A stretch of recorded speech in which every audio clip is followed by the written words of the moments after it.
बिस्मिल्लाहिर्रहमानिर्रहीम। अस्सलाम वालेकुम दोस्तों, आज हम पार्शियल डेरिवेटिव्स के बारे में बात करने जा रहे हैं। सबसे पहले हमने प्रीवियस पढ़ा था कि जब भी हमारे पास कोई फंक्शन सिंगल वैल्यू के ऊपर डिपेंड कर रहा हो तो उसका डेरिवेटिव हम ऑर्डिनरी मेथड्स लेते हैं, लेकिन जब किसी फंक्शन में दो या दो से ज़्यादा वेरिएबल्स इन्वॉल्व हो जाएं तो उस केस में हम फंक्शन का डेरिवेटिव ऑर्डिनरी तरीके से नहीं ले सकते। उसके लिए हम पार्शियल डेरिवेटिव्स का इस्तेमाल करते हैं। पार्शियल डेरिवेटिव हम उस सूरत में इस्तेमाल करते हैं जब हमारे पास फंक्शन में दो या दो से ज़्यादा वेरिएबल्स इन्वॉल्व हों, और उन वेरिएबल्स का डेरिवेटिव लेने के लिए हम फिर पार्शियल डेरिवेटिव्स का इस्तेमाल करेंगे। अब नोटेशन कौन सी हम इस्तेमाल करेंगे पार्शियल डेरिवेटिव्स को लेने के लिए? पार्शियल डेरिवेटिव्स जब भी हम मालूम करेंगे किसी भी मल्टी वैल्यूड फंक्शन का, मल्टी वैल्यूड फंक्शन वो फंक्शन होता है जिसमें दो या दो से ज़्यादा वेरिएबल्स इन्वॉल्व होते हैं।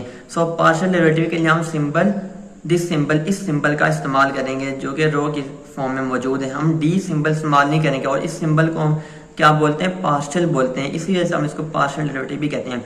अब जबकि सिंगल वैल्यूड फंक्शन का डेरिवेटिव हमने पढ़ा था, उसको हम डिनोट करते हैं बार से, जिसको हम प्राइम कहते हैं, या डी सिंबल से हम डेरिवेटिव लेते हैं सिंगल वैल्यूड फंक्शन का, और इस डी को हम ऑर्डिनरी भी बोलते हैं, ऑर्डिनरी डेरिवेटिव। ठीक है। अब दोस्तों एक बात याद रखनी है कि जब भी मल्टी वैल्यूड फंक्शन जो है वो डिफरेंशिएबल होंगे, कब? जब उनके मिक्स्ड पार्शियल डेरिवेटिव्स आपस में इक्वल आ जाएं। मिक्स्ड पार्शियल डेरिवेटिव्स कौन से होते हैं? F of X Y is equal to Y F of Y X. ये मिक्स्ड पार्शियल डेरिवेटिव है फंक्शन के। अगर ये मिक्स्ड पार्शियल डेरिवेटिव्स किसी फंक्शन के इक्वल हो जाते हैं तो फिर वो मल्टी वैल्यूड फंक्शन क्या होगा? डिफरेंशिएबल होगा। और याद रखना है कि हर डिफरेंशिएबल फंक्शन जो है वो कंटिन्यूस भी होता है, लिहाजा जब एफ ऑफ वाई एक्स और एफ ऑफ एक्स वाई आपस में इक्वल होंगे तो वो जो फंक्शन एफ होगा वो कंटिन्यूस होगा। लेकिन कन्वर्स जो है वो इन जनरल ट्रू नहीं है, यानी कि अगर कोई फंक्शन कंटिन्यूस है तो लाजमी नहीं है कि उसका जो वो डिफरेंशिएबल भी हो, डिफरेंशिएबल भी हो, लाजमी हो भी सकता है, नहीं भी हो सकता। अब हम फर्स्ट ऑर्डर पार्शियल डेरिवेटिव्स की नोटेशंस कौन से इस्तेमाल करते हैं? जिस तरह हमने कहा था कि ऑर्डिनरी डेरिवेटिव में हम D Y by D X इस्तेमाल करते हैं डेरिवेटिव लेने के लिए। पार्शियल डेरिवेटिव्स को लेने के लिए हम कौन सी नोटेशन इस्तेमाल करेंगे? मिसाल के तौर पे हमारे पास एक फंक्शन गिवन है एफ ऑफ एक्स वाई। अभी ये फंक्शन दो वेरिएबल्स के ऊपर डिपेंड कर रहा है, एक्स और वाई के ऊपर। तो ये एक मल्टी वैल्यूड फंक्शन है, और उस मल्टी वैल्यूड फंक्शन का डेरिवेटिव जो है वो हम पार्शियल डेरिवेटिव हम लेंगे, ऑर्डिनरी डेरिवेटिव नहीं ले सकते। पार्शियल डेरिवेटिव हम इस फंक्शन का कैसे लेंगे? सबसे पहले हम पार्शियल डेरिवेटिव एक्स के लिहाज से लेंगे। जब हम एक्स के लिहाज से पार्शियल डेरिवेटिव लेते हैं तो उसको हम किससे डिनोट करेंगे? Partial F by partial x. चूंकि हमने एक्स के लिहाज से लिया डेरिवेटिव, इसलिए हम इसको एफ एक्स बोलेंगे, और F X is equal to F one हमें ये साबित कर रहा है कि हम यहाँ पे जो फंक्शन का डेरिवेटिव वो फर्स्ट वेरिएबल के लिहाज से हमने डेरिवेटिव लिया है। सिमिलरली जब हम सेकंड वेरिएबल y के लिहाज से डेरिवेटिव लेंगे तो उसको partial f by partial y लिखेंगे, और partial f by partial y इसको हम f2 या fy भी लिख सकते हैं। f2 का मतलब है कि हमने सेकंड वेरिएबल का डेरिवेटिव लिया है f, और इसको हम fy भी लिख सकते हैं। अब हम एक मजीद आगे पढ़ते हैं। नोट करना है दोस्तों कि f ऑफ x और f x आपस में इक्वल नहीं होता, ये दो बातें अलग अलग है। यानी f ऑफ x का मतलब है कि f जो है वो फंक्शन ऑफ x है, यानी f x का फंक्शन है। लेकिन f x का मतलब ये नहीं है कि f x का फंक्शन है, बल्कि f x means that we have taken the derivative of function with respect to variable x, यानी हमने x वेरिएबल के लिहाज से फंक्शन का पार्शियल डेरिवेटिव लिया है। तो ये दो अलग चीजें हैं और ये दोनों कभी भी आपस में इक्वल नहीं होती। तो ये दोस्तों आपने इन दोनों में फर्क याद रखना है। अब हम क्वेश्चन की तरफ आते हैं। हमने एक फर्स्ट पार्शियल डेरिवेटिव फाइंड करना है, एक फंक्शन में गिवन है। इस फंक्शन का हमें फर्स्ट पार्शियल डेरिवेटिव मालूम करने हैं, जितने भी हम ले सकते हैं। अब चूंकि ये फंक्शन तीन वेरिएबल्स के ऊपर डिपेंड कर रहा है, एक्स के ऊपर, वाई के ऊपर और जेड के ऊपर। लिहाजा हम इसका जो पार्शियल डेरिवेटिव है वो एक्स के लिहाज से लेंगे, फिर वाई के लिहाज से पार्शियल डेरिवेटिव फाइंड करेंगे, फिर जेड के लिहाज से। जब हम एक्स के लिहाज से पार्शियल डेरिवेटिव फाइंड करेंगे इसको हम partial F by partial x या एफ एक्स डिनोट करते हैं। याद रखें दोस्तों, जब हम एक्स के लिहाज से पार्शियल डेरिवेटिव लेंगे तो जो बाकी वेरिएबल्स होंगे वो एज अ कांस्टेंट ट्रीट करेंगे, यानी y4 और z5 अब ये एज अ कांस्टेंट होंगे। और x के लिहाज से डेरिवेटिव लेंगे तो x क्यूब का डेरिवेटिव क्या होता है? हमने पावर रूल पढ़ा था कि जब हम x की पावर n का डेरिवेटिव लेते हैं तो वो n(x(n-1), यानी पावर पीछे आगे मल्टीपल जाती है और पावर से 1 वैल्यू कम होती है। x क्यूब का डेरिवेटिव आ जाएगा 3x², यानी पावर मल्टीप्लाई हुई, पावर से 1 माइनस किया, into y4 z5 as a constant लिए। सिमिलरली जब हम फंक्शन का y के लिहाज से डेरिवेटिव फाइंड करेंगे तो अब जब y के लिहाज से डेरिवेटिव लेंगे x और z कांस्टेंट आएगा, ठीक है। सो हमने x और z की वैल्यूज को कांस्टेंट रखा और y4 का डेरिवेटिव हमने ले लिया 4y3 जो कि आ जाएगा, सिंप्लीफाई करेंगे तो ये टर्म आ जाएगी। सिमिलरली अब हम फंक्शन का z के लिहाज से डेरिवेटिव लेंगे तो partial f by partial z which is equal to f of z।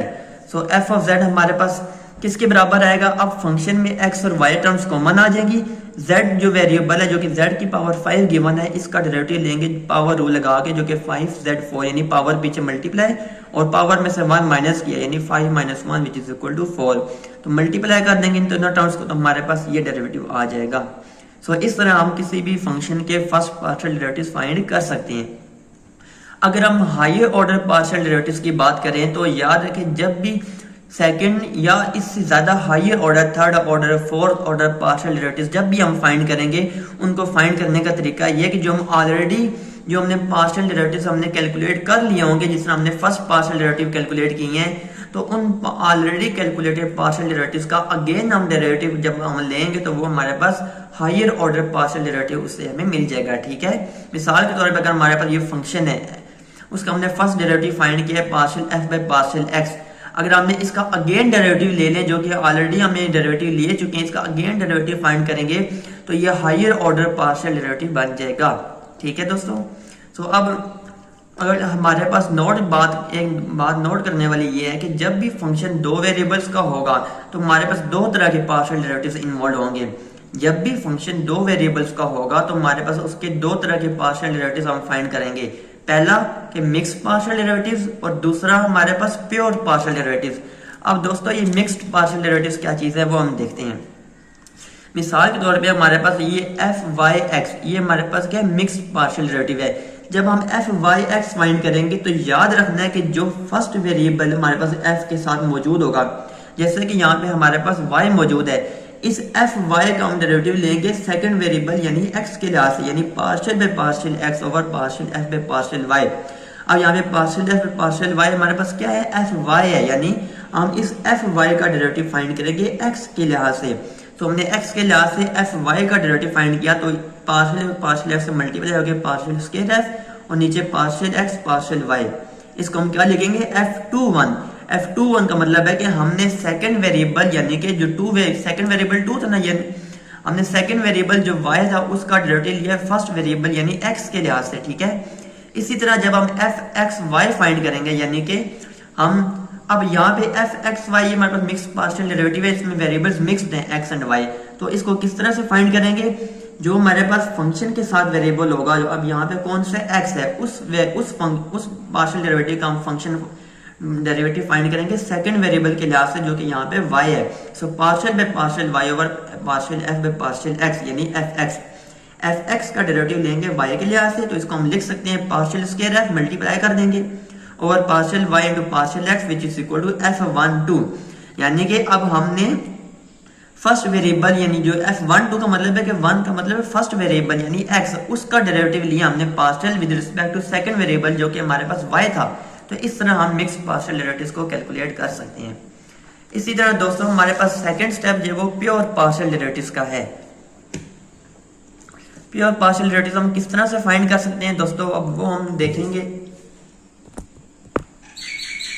Pure partial derivatives find करने का हमारे पास तरीका ये है कि जो हमने पहले फंक्शन का डेरिवेटिव फाइंड किया होगा यानी fx, उसका अगेन डेरिवेटिव ले लेंगे x के लिहाज से, यानी कि पार्शियल f है पार्शियल x का जब हम इसी वेरिएबल x के लिहाज से दोबारा डेरिवेटिव लेंगे तो ये partial square f over partial x square बन जाएगा। इसको हम लिख सकते हैं fxx, यानी कि हमने जो फंक्शन का जो डेरिवेटिव x के लिहाज से लिया था उसका दोबारा x के लिहाज से डेरिवेटिव ले लिया, तो इसको हम f11 बोलेंगे। इसी तरह जब हमें fy का अगेन y के लिहाज से डेरिवेटिव लेंगे तो इसको हम partial square f over partial y square से रिप्रेजेंट करेंगे और ये इक्वल होता है fy के यानी f22। f22 का मतलब है कि सेकंड वेरिएबल का डेरिवेटिव हमने अगेन सेकंड वेरिएबल के लिहाज से लिया है, ठीक है। इन जनरल याद रखना है कि fxy यानी और fyx आपस में इक्वल नहीं होता, जैसे कि हमने पिछले पेज में आपको समझाया था। इसी तरह अब दोस्तों हम एक क्वेश्चन को सोल्व करते हैं कि सेकंड ऑर्डर पार्शियल डेरिवेटिव्स हमने फाइंड करने हैं इस फंक्शन के। हमें फंक्शन गिवन है, इसके जितने possible second order partial derivatives हैं हमने वो फाइंड करने हैं। सबसे पहले हमने पीछे पढ़ा था कि हायर ऑर्डर डेरिवेटिव्स फाइंड करने के लिए जो हमारे पास ऑलरेडी कैलकुलेटेड डेरिवेटिव्स होते हैं उनका अगेन डेरिवेटिव लेना होता है। सबसे पहले हम फर्स्ट ऑर्डर डेरिवेटिव फंक्शन का फाइंड करेंगे। वो हमने पहले फंक्शन का एक्स के लिहाज से डेरिवेटिव लिया partial, partial F by partial X which is equal to F X. X के लिहाज से डेरिवेटिव लेंगे तो वाई एज अ कांस्टेंट हो जाएगा, तो वाई स्क्वायर 0, एक्स स्क्वायर का डेरिवेटिव आ जाएगा हमारे पास 2x। सिमिलरली जब हम फंक्शन का y के लिहाज से पार्शियल डेरिवेटिव लेंगे यानी एफ वाई फाइंड करेंगे तो वो x कांस्टेंट हो जाएगा, तो कांस्टेंट का डेरिवेटिव हमारे पास 0 होता है। y स्क्वायर का डेरिवेटिव हम पावर रूल लगाएंगे तो 2y आ जाएगा। ठीक है दोस्तों, अब हमने कहा था कि हम सेकंड ऑर्डर डेरिवेटिव फाइंड करने के लिए हम जो ऑलरेडी कैलकुलेटेड डेरिवेटिव्स होते हैं उनका अगेन डेरिवेटिव फाइंड करें तो हमारे पास सेकंड ऑर्डर डेरिवेटिव मिल जाएगा यानी higher order derivative. So partial F by partial X का अगेन एक्स के लिहाज से डेरिवेटिव लेंगे तो हमारे पास क्या आ जाएगा, partial by partial X of partial F by partial x हमारे पास 2x था। सो 2x का डेरिवेटिव x के लिहाज से लेंगे तो ये हमारे पास 2 आ जाएगा, क्योंकि x 2 एज अ मल्टीप्लाई और साथ में x का डेरिवेटिव 1, सो 2 1 2। सिमिलरली जब हम एफ वाई का डेरिवेटिव अगेन फाइंड करेंगे वाई वेरिएबल के लिहाज से तो ये partial by partial Y of F Y 2y के बराबर है, तो 2y का डेरिवेटिव y के लिहाज से लेंगे तो वो हमारे पास 2 आ जाएगा। सो दोस्तों अब हम एफ एक्स वाई यानी मिक्स पार्शियल डेरिवेटिव, तो हमने प्योर डेरिवेटिव फाइंड कर लिए सेकंड ऑर्डर, अब हम मिक्स पार्शियल डेरिवेटिव फाइंड करने जा रहे हैं सेकंड ऑर्डर की। सो एफ एक्स वाई हमने जैसे पीछे बताया था कि जो फंक्शन के साथ वाला फर्स्ट वेरिएबल होता है उसका डेरिवेटिव हम लेते हैं सेकंड वेरिएबल के लिहाज से जो कि y है यहाँ पर। So partial by partial y of F of X equal to partial by partial y of F of X 2x था। 2x का y के लिहाज से डेरिवेटिव लेंगे तो वो तो हमारे पास 0 आएगा, क्योंकि y के लिहाज से x हमारे पास क्या होता है, कांस्टेंट होती है, लिहाजा ये 0। Similarly F Y X is equal to partial by partial X of F Y 2y था, 2y का x के लिहाज से डेरिवेटिव लेंगे तो वो 0 आ जाएगा। ठीक है दोस्तों, अब हमारे पास एक जनरल सी बात हम डिस्कस करते हैं। हमारे पास एक 3x3 का मैट्रिक्स है, उसको हम किस तरह से रिप्रेजेंट करते हैं, A11 A12 A13 up to so on A33। A11 means element in first row and first column, A12 means element in first row and second column up to so on. अगर हम इसको function के terms में लिखें तो function के term में हम किस तरह लिखेंगे, A11 को F11, A2 को F22 से रिप्रेजेंट करेंगे एंड A13 को F13 से अप टू सो ऑन। अब दोस्तों यहाँ पे बात याद रखने वाली ये कि ये जो डायगोनल में टर्म्स हमारे पास मौजूद होती हैं, इन डायगोनल के टर्म्स को हम फंक्शन जो फोर्स है उस फोर्स के हॉरिजॉन्टल कंपोनेंट से भी डिनोट करते हैं।